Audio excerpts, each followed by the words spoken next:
Hola, muy buenos amigos. Hoy vamos a hablar de un tema todavía actual, de actualidad, que sería la leyenda negra anticomunista. ¿De dónde procede?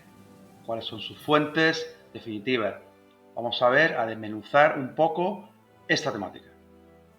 Hay que partir de la llegada al poder de Hitler en enero de 1933. Pues más tarde, en marzo, se convocan elecciones y los últimos días de febrero, los mismos nazis queman el Reichstag, el Parlamento alemán, pero le echan la culpa a los comunistas, lo que se conoce como una acción de falsa bandera. A partir de aquí empieza la leyenda negra realmente. A partir de este hecho de Hitler de echar la culpa a los comunistas de algo que no hicieron y atribuir a esta ideología y a este partido toda una serie de características negativas que ahora veremos. Joseph Goebbels, el ministro de propaganda del régimen nazi, aquel hombre que decía, que una mentira mil veces dicha se convierte en una verdad. Así que Joseph Goebbels tejió una trama de acusaciones, de mentiras sobre el comunismo y sobre lo que ocurría en la URSS, cosa que ahora veremos a continuación. Bueno, aquí vamos a detenernos un poquito. ¿Por qué? Porque vamos a hablar de William Randolph Hearst, que fue un importante periodista de finales del XIX y primer tercio hasta los años 40 del siglo XX. Montó un emporio mediático, llegando a controlar una gran cantidad de periódicos, semanarios, radios. Así que era una persona influyente en aquel momento. Y ahora vamos a ver cuál fue su repercusión en lo que hoy nos toca. Hay que decir que, además de propagador de la leyenda negra anticomunista, fue propagador de la leyenda negra antiespañola con esos comentarios que hacía en sus tiras periodísticas atacando a España y gracias a él Estados Unidos intervino en Cuba. Recordemos aquellos sucesos del acorazado Maine que fue hundido ¿no? Los primeros compases de 1898, los cuales que acusaron a España de ello. En fin, vamos al caso. Hess era totalmente tradicionalista, anticomunista. Hizo un viaje a Alemania. En ese viaje fue recibido por Hitler, que lo recibió como un amigo. En su periódico y radio, intentó dar voz a la idea de la Alemania nazi con cartas, con escritos de Goebbels, por ejemplo.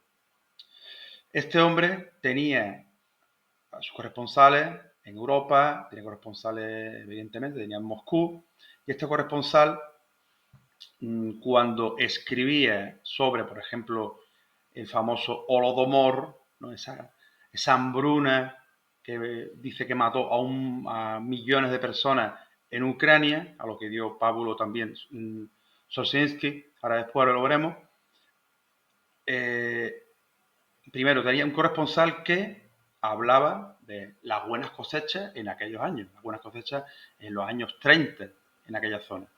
Y otro corresponsal que hablaba de las penurias de los habitantes rusos, los habitantes también concretos ucranianos, y nunca había pisado Ucrania.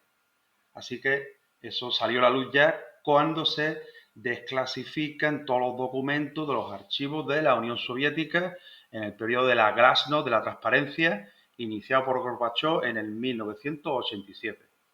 Bueno, son datos que hay que tener en cuenta. Y ahora pasamos a un segundo nivel. Robert Conquest, famoso historiador británico que es uno de los abanderados de la leyenda negra anticomunista, atribuyendo a la URSS la muerte de centenares de millones de personas. En este caso, aquí cuando se habla de los 100 millones de muertos. Así que este autor creó una tendencia historiográfica en la cual se atribuye a la URSS, a la Unión Soviética, una situación de penuria, de calamidades, de poco desarrollo y lo típico de las leyendas negras, que lo bueno se oculta o se disfraza y lo malo se engrandece o si no se inventa. Pues ya tenemos la sucesión, la cadena. Tenemos el nacimiento y la llegada al poder del nacionalsocialismo, de Hitler en Alemania, ese altavoz hecho por Goebbels, cómo los ingleses, los americanos, se atribuyen la leyenda negra también anticomunista porque les viene bien, y el otro altavoz sería Hearst, el periodista americano.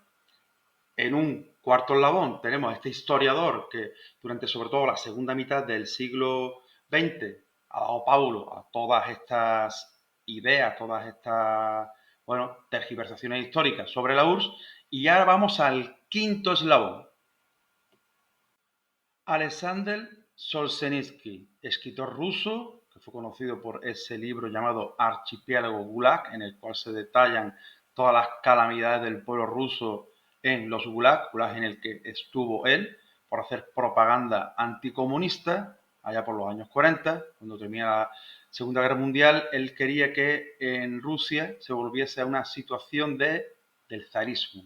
Él realmente, aunque viviese en la URSS, él no era comunista, él no era soviético, él defendía unos valores tradicionalistas donde la Iglesia Ortodoxa debía de volver al poder y también volver a la época del zarismo.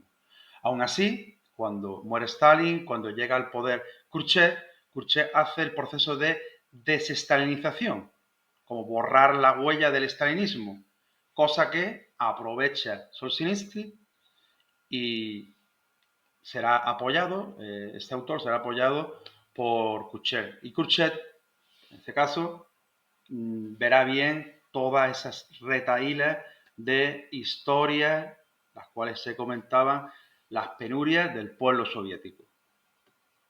En los años 70 abandona Rusia y se va a Suiza.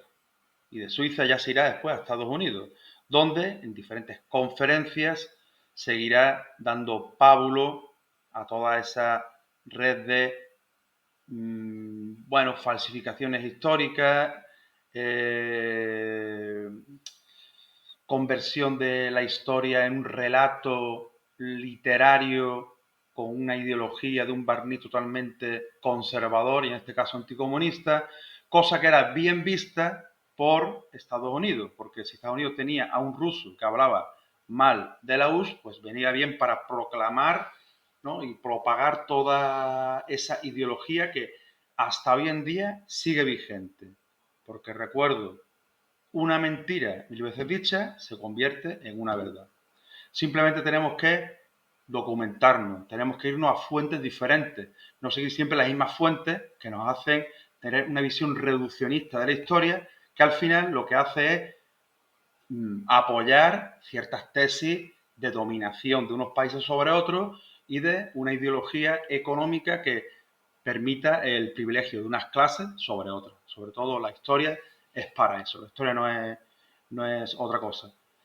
Bueno, espero que este vídeo os haya gustado, espero que este vídeo haya servido para que comprendáis algo más este aspecto, del aspecto del anticomunismo. Y nada, os invito a seguir leyendo, a seguir formando y cualquiera que me quiera por algún comentario, siempre, bueno, para compartir ideas, bien está. Si os ha gustado el vídeo, pulgar arriba. Si no estás suscrito, te suscribes, que viene muy bien. Y nos vemos en otro día.